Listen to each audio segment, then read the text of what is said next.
एक बच्ची की माँ नहीं थी। सौतेली माँ उस बच्ची से हर काम करवाती थी।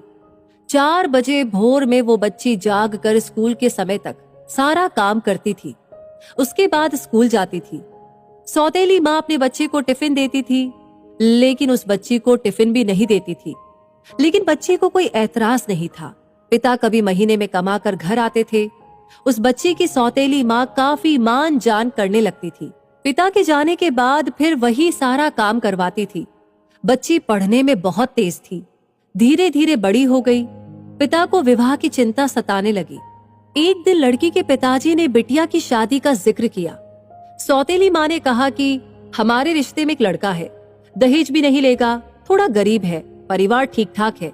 लड़की चूंकि पढ़ना चाह रही थी, लेकिन जबरदस्ती मंदिर में विवाह करके उसे उसके ससुराल भेज दिया। लड़की जब ससुराल गई तो उसने अपनी बदनसीब किस्मत सोचकर कुछ नहीं बोला। लेकिन लड़के ने कहा कि आप बुरा न मानो तो एक बात कहूं।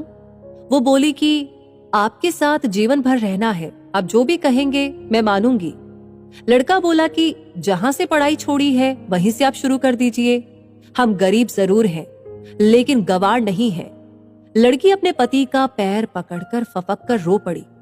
लड़का दिन रात मेहनत करने लगा। लड़की दिन रात पढ़ाई में मन लगा रही थी। लड़की एक बड़े शहर में रहकर आईएएस की तैयारी करने लगी। लड़का कमा कमा कर पैसा देने चला आता था। लड़कियों के हॉस्टल के बाहर मिलकर पैसा दे देता था और फिर दोबारा घर वापस चला आता था। लड़की आईएएस में सेलेक्ट हो गई। वो आईएएस की ट्रेनिंग पर चली गई और किसी दूसरे प्रदेश में डीएम बन गई।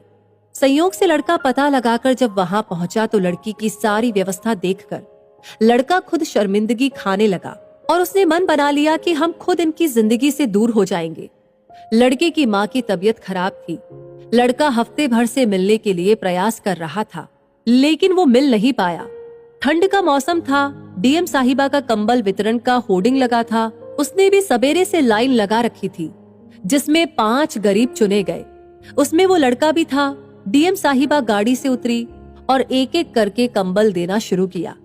जब 5वें आदमी को कंबल देने की बारी आई तो वो लड़का अपना मुंह तौलिए से बांधे खड़ा हो गया। डीएम साहिबा जैसे ही कंबल हाथ में देने लगी, लड़की की आंखें नम हो गई और धीरे से बोला, साहिबा, हमारी माँ की तबीयत खराब है, माँ को यहीं लाया हूँ। आप सरकारी अस्पताल में फोन कर दीजिए जिससे मेरी माँ का सही इलाज हो सके।